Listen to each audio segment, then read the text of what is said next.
He shouldn't be here, he thought. Not tonight. A bad idea all around. Mex Anderson watched the young couple argue from his booth, deep in the shadows of the bar. He settled himself further into the corner, the plastic seat cracking when he moved. Juan bent over the table, one dish towel tied to his belt, and another tossed over his shoulder. Don't you think you should do something? The bar owner pretended to wipe up some crumbs while he nervously kept an eye on the vocal twosome just inside the entrance. They know where to find me if they can't work it out between themselves. Mex reached for a handful of peanuts. I don't want any trouble. Juan sniffed and brushed his hand against his thighs, dislodging whatever he had picked up from the table to the floor. Mex caught a whiff of bar soap. Juan's place was like a second home. I just got the repairs done from when Chico's woman showed up and found him here with her cousin. Mex popped a couple of peanuts in his mouth. Take it easy, amigo. They start breaking up the place, I'll stop them. They're just pushing each other's buttons. If you're lucky, they'll make up and leave before other buttons get pushed. He winked. Juan huffed and moved back to his customary place behind the old wooden bar. The wood and brass structure wasn't old enough to have antique value. It probably never would. It would just get older. Juan's place was a neighborhood hangout for the Hispanic community in Aspen Falls, a place out of which Mex liked to work. Clean and convenient. One of those establishments where no one asked too many questions. People who came here knew how to keep to themselves. They valued privacy as much as they valued family, as much as they valued freedom. Most folks assumed a thing or two about the Mexican with the gray-blue eyes, and that suited Mex just fine. Because they figured he was like them, they trusted him.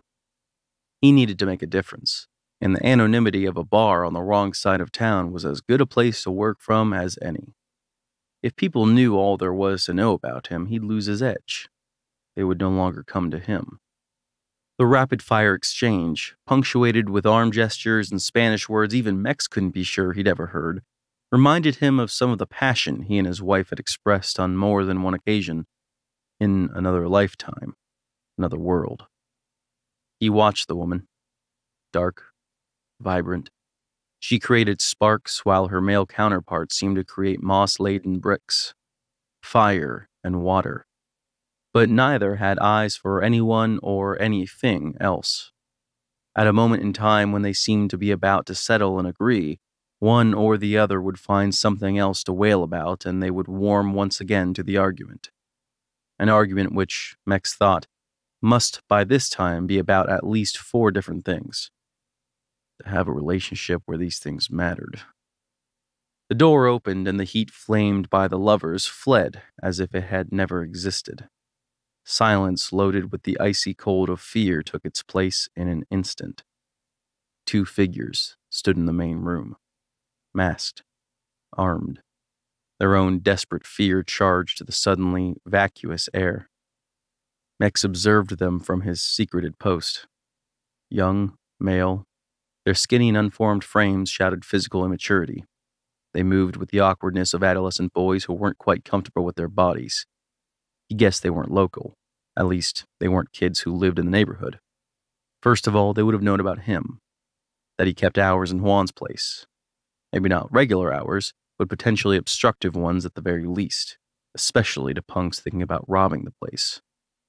Second was probably him as well. The 2 young men approached Juan at the bar. One of them pulled his weapon up and his voice down as deep and strong as he could. Empty your cash register, on the counter. Do it now. Mex waited while the young couple slipped out the door. The gunmen didn't seem to notice. Inexperienced on top of everything else. This might not end well, he thought. Juan put his hands in the air, stalling. To his credit, the bar owner didn't even look in Mex's direction. The robbers seemed to gain some footing, some bravado. After all, they were in control. Macho men with guns. Now, Spick! Not next week! Comprendo? Juan moved toward the cash register. He pushed the keys to open it.